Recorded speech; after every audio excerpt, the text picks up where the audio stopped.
એક મહત્વપૂર્ણ સમાચાર સામે આવી રહ્યા છે। આ સમાચાર જે પ્રમાણે સામે આવી રહ્યા છે ત્યારે મહત્વની બાબત એ છે કે કોંગ્રેસની રાહુલની અધ્યક્ષતામાં સીઈસીની બેઠક શરૂ થઈ છે। દિલ્હીથી આ સમાચાર છે। આ બેઠકમાં પ્રદેશ પ્રમુખ અને વિપક્ષ નેતા પણ હાજર રહેશે।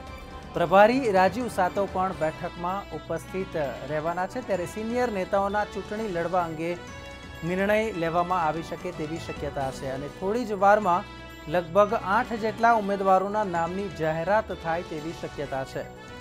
તો જે પ્રમાણે કોંગ્રેસ રાહુલ ગાંધીની અધ્યક્ષતામાં આજે બેઠક મળી છે ત્યારે બેઠકમાં પ્રદેશ પ્રમુખ અને વિપક્ષના નેતા પણ ખાસ ઉપસ્થિત છે।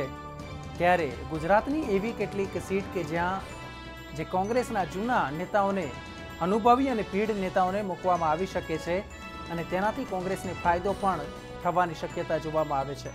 लगभग 8 सीटों एवी है कि ज्यां आवा पीढ़ नेता ने उभा राखी शकाय तेवी पण एक शक्यता है। त्यारे संवाददाता रीमा दोशी अपनी साथे जोड़ाई गया है। रीमा, महत्वपूर्ण है कि अत्यारे जो बात करवामां आवे तो गुजरातनी एवी केटलीक सीट है कि ज्यां कोंग्रेस जो तेना जूना उम्मीदवारोने पीढ़ अने अनुभवी नेताओने मूके तो कदाच जीतवानी शक्यता है अने तेने ज कारणे अत्यारे दिल्हीमां महत्वपूर्ण मीटिंग चाली रही है। शुं कहेशो?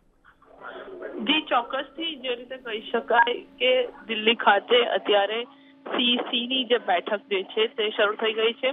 રાહુલ ગાંધીની અધ્યક્ષતામાં આજે બેઠક જે છે તે યોજાવા જઈ રહી છે।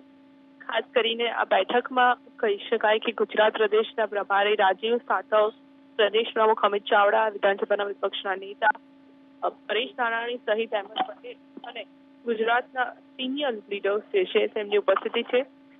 જે ગુજરાતના જે બાકી 12 ઉમેદવારો જે છે તેમના નામ અંગે આ બેઠકમાં ચર્ચા કરવામાં આવશે અને ખાસ મહત્વપૂર્ણ કહી શકાય તેવી 8 બેઠકોના દાવેદાર પણ કોંગ્રેસ આજે જાહેર કરે તેવું પણ હાલ માનવામાં આવી રહ્યું છે।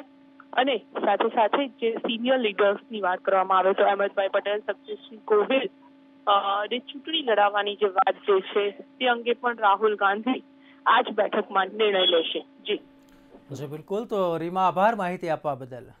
तो बहुत स्पष्ट है कि कांग्रेसना 8 जेटला उम्मीदवारनी नामनी यादी आज जाहिर थाय तेवी पूरेपूरी शक्यता है। जेमां केटलाक जे पीढ़ अने अनुभवी कांग्रेसना जे नेता है तेमने पण मैदानमां उतारवामां आवे तेवी पण शक्यता व्यक्त करवामां आवी रही है। खास करीने जो बात करीए तो शक्तिसिंह गोहिल अने तेवी ज रीते अहेमद पटेलनुं नाम पण चर्चामां छे कि तेमने कदाच लोकसभानी टिकिट फाळववामां आवी शके छे।